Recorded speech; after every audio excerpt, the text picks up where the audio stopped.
Today, on Be Something Wonderful, biggest insight ever into creating your ideal reality. I am your host, Tom Kearin, and this is the Be Something Wonderful studio of higher consciousness, where we help you level up and become the best version of yourself. Creators, welcome back. Big video this morning. I want to start with this comment that a subscriber made on yesterday's video or the day before, the video of manifesting breakthrough, release of the secret payoff of non-fulfillment. And this is what this subscriber said. I was feeling fabulous and high after watching this video. Then I let a minor thing annoy me and then incredibly agitate me. He says, it just seems like I have a breakthrough. Then something happens to take me back to my old state or my old identity. But I want you to pause here because think of this. When your assumption is a conviction, a wish fulfilled, an absolute conviction that I am source and there is no other. I create my reality. I decide what the thoughts and feelings and changing thoughts and feelings and changing conditions mean to me in my experience. I determine my experiencing of reality by giving meaning to my experiences. Then nothing can be shaken. Then there's no chance of moving back to your old state. This means you were never in that state. Do you see it? And he goes on to say, thankfully, I found a book that talks about the upper limit problem. He calls it the upper limit problem. And again, I know of this, but remember, now you're just defending your limitations, that there's an upper limit, that there's a problem. And he goes on to say, what they call the test of the universe is actually your ego trying to take you back to your old comfortable state. This might be in discussion of the upper limit problem that was discussed in that book. But remember, your ego doesn't take you anywhere. We talked about the ego yesterday. The ego is not a thing that takes you out of your state, that kicks you out of your state. The ego is just a thought. And what is that thought? It's a thought of separation from source. A thought that you're separate, that things are separate from you, that the world is separate from you, that 3D reality is separate from you. But that thought of separation enables you to focus in on 3D reality. Otherwise, like we said yesterday, otherwise you'd be seeing everything happening all at once, right? But that thought of separation and that thought of limitation, you have thought about that so much that you believe that's reality.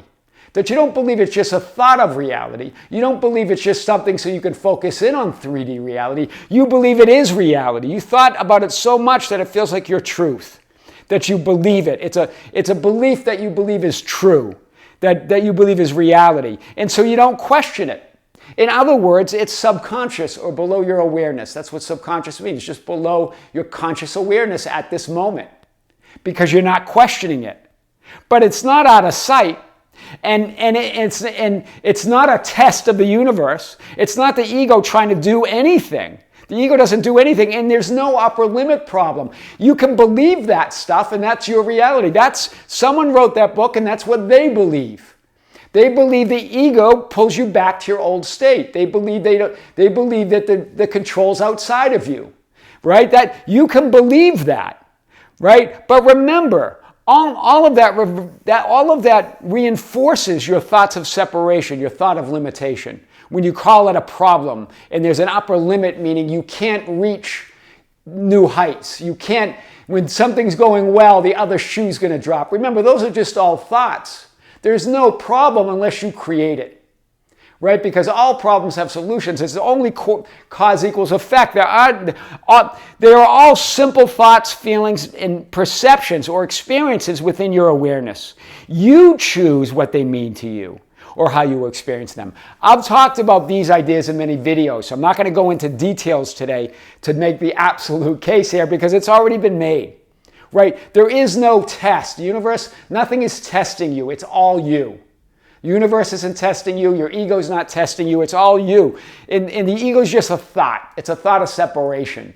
When you make it into something that's trying to bring you back to your old reality, then you give it more reality. You give it more solidity. You make it a thing. You make it an upper limit. You create limits, the upper limits to what you can accomplish, to what you can do in your life. And I get it. Some of these are, again, there is that idea that there are subjective tendencies, thoughts that we thought about so much, so often, that we believe them to be the truth of who we are and the truth of reality. I get that.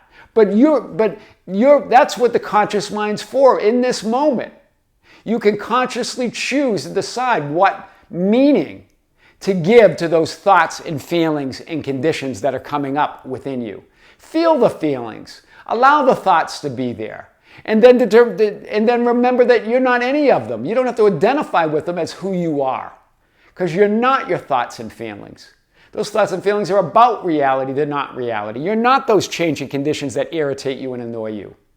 But when you identify with them as who you are, then they're going to annoy you and agitate you. You believe that it's all separate from you, right? You believe that they're out there, that there's an ego here involved, right? Creating circumstances to keep you limited, to keep you small. There's nothing like that. We're going to get into that more. This segues nicely into a session I had yesterday where this client goes, Tom, what's the biggest thing you can tell me, the biggest tip about creating my own reality, my desired reality? And we're going to go a couple layers into this. But remember, the biggest tip to start with is everything you want and desire exists here and now, or it doesn't exist at all. So this is true even when conditions come up that you are judging as unwanted. Those conditions are just experiences within that awareness that you are, right? Those thoughts and feelings that you're having and those changing conditions or circumstances that you believe are annoying you or agitating you are just coming up, and you get to determine what meaning they have. And everything you want exists right there. And so it's seeing all those experiences, all those conditions the way you would like them to be, not the way they appear to be. You get to give everything, thoughts, feelings, and conditions, the meaning that you would like them to have. That's why everything that you want, desire, exists right now or not at all, right? And remember, non-existence is impossible, or in other words, non-existence doesn't exist. So there's only existence. So you can, to be annoyed by conditions is to only believe what you don't want is not there, and that's impossible. What you do want is there. You get to determine your reaction, your response. You get to determine your experience of those experiences.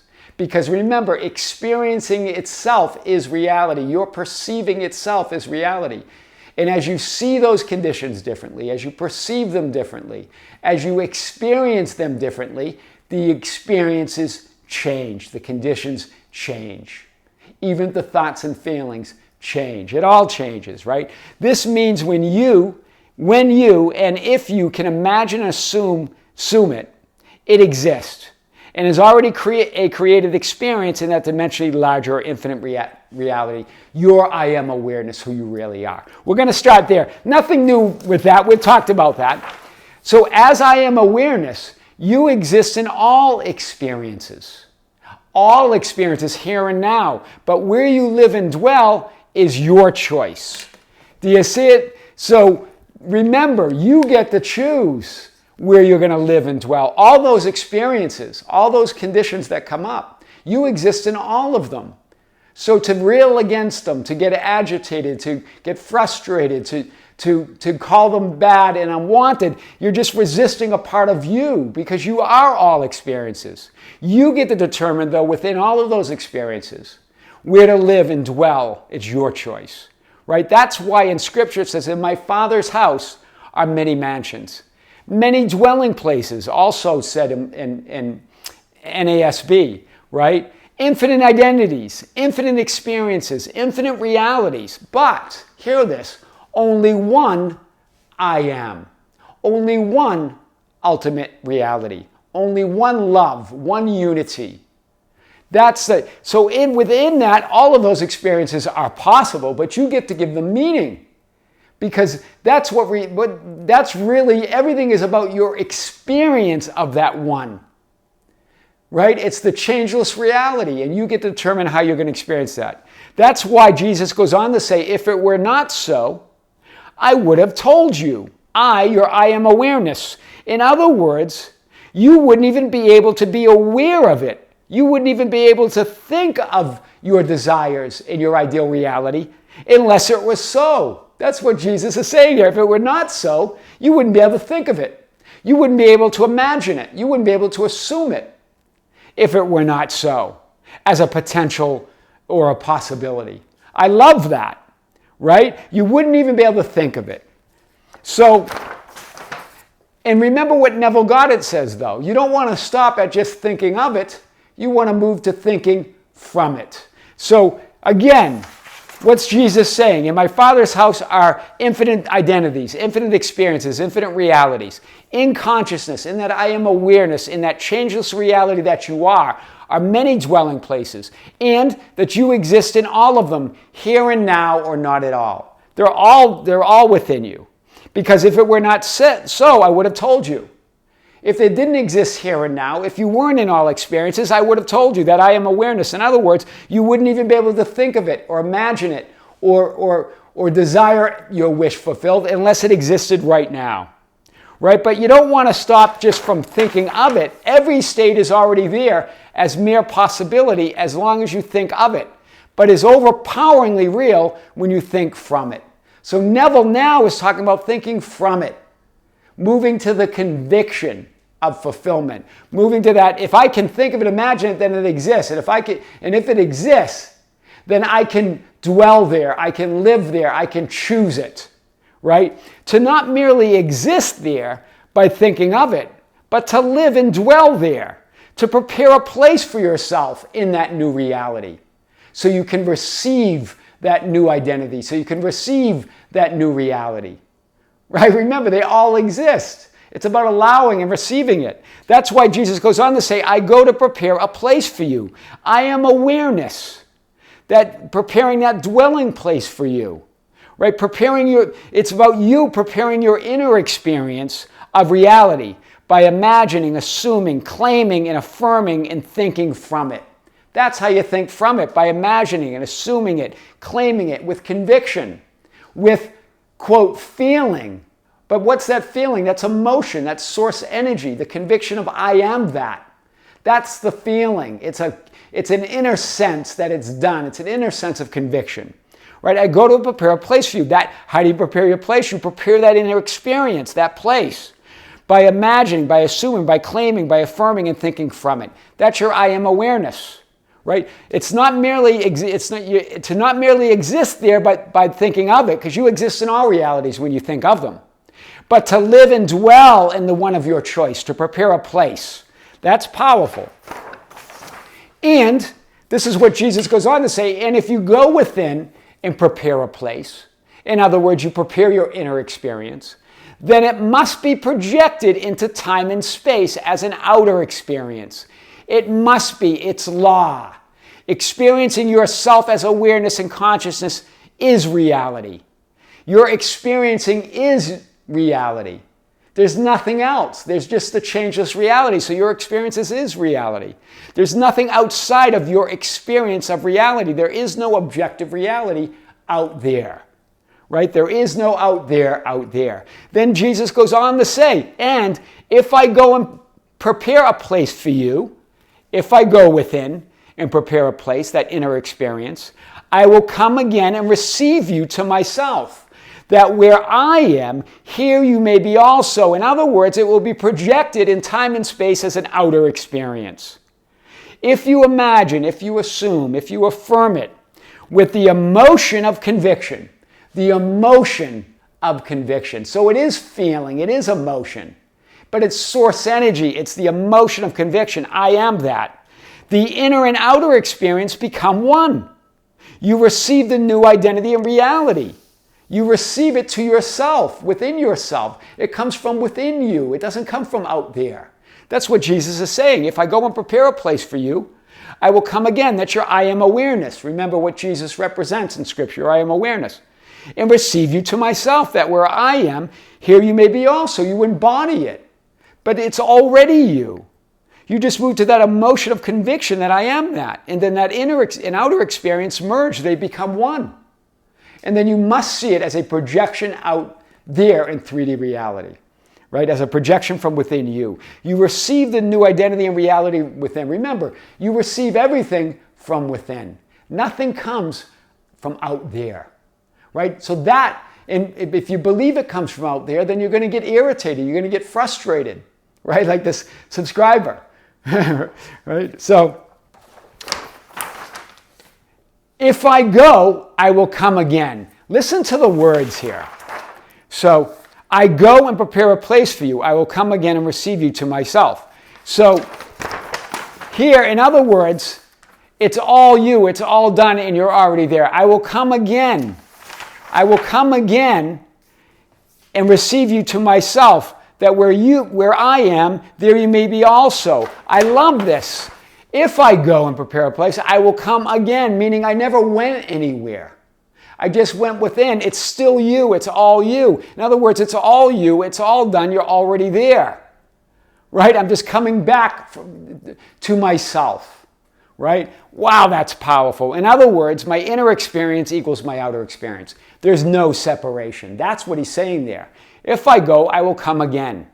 Because where I am, there you will be also. Where I am, here, there you may be also. Very powerful. Where you are in your imagination, where you are in your assumptions of reality, you must also be in your physical experience of reality.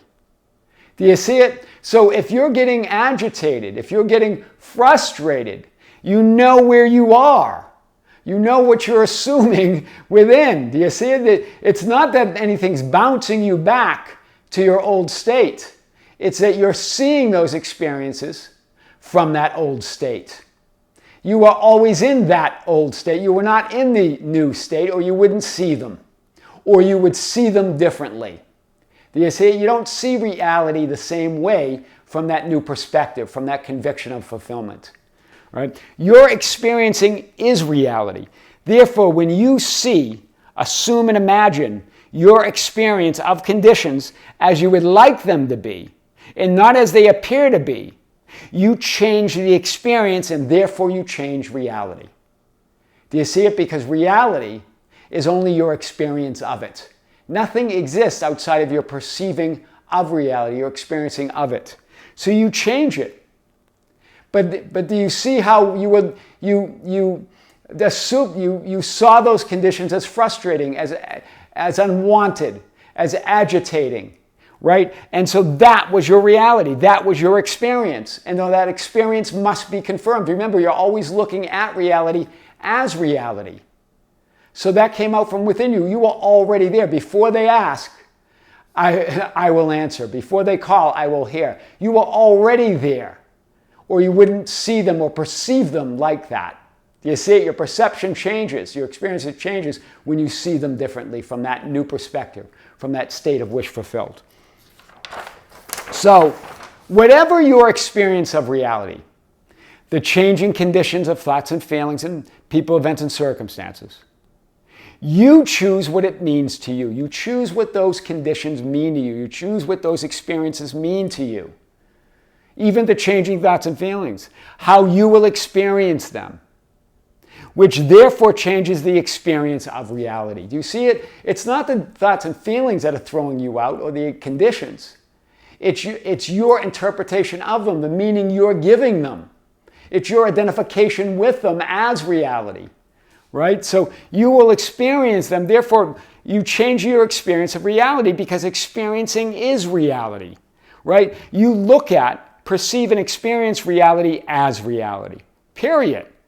Prepare your place by knowing everything you want and desire exists within you as a potential experience. And imagining, assuming, and affirming from it. And then see every experience, every condition, every thought and feeling that appears within the awareness of who you are as your ideal reality unfolding. See it from that new reality. And it must be your experience, its law, the law of assumption. The experience must change. It must be how you're seeing it and perceiving it, because that's all reality is. That's the biggest insight into creating your ideal reality. I am your host, Tom Kearin, and this is the Be Something Wonderful studio of higher consciousness, where we help you level up and become the best version of yourself. Creators, don't forget, this Sunday, we have our 8th live stream on the Be Something Wonderful membership channel. It's going to be at 9 a.m. in the morning, Pacific Coast Standard Time, live right here from the studios of Be Something Wonderful. Join us. If you're a member, join us. If you're not a member, check it out. There's a link below. Thank you for being part of our Facebook, the Be Something Wonderful Ambassadors at facebook.com/group/Be Something Wonderful. For joining us on Instagram and Twitter at Tom Kearin, and our TikTok at Be Something Wonderful. Creators, with great love, with great light, and infinite gratitude, this is Tom coming to you from the studios here in Be Something Wonderful at Be Something Wonderful in Las Vegas. Until next time.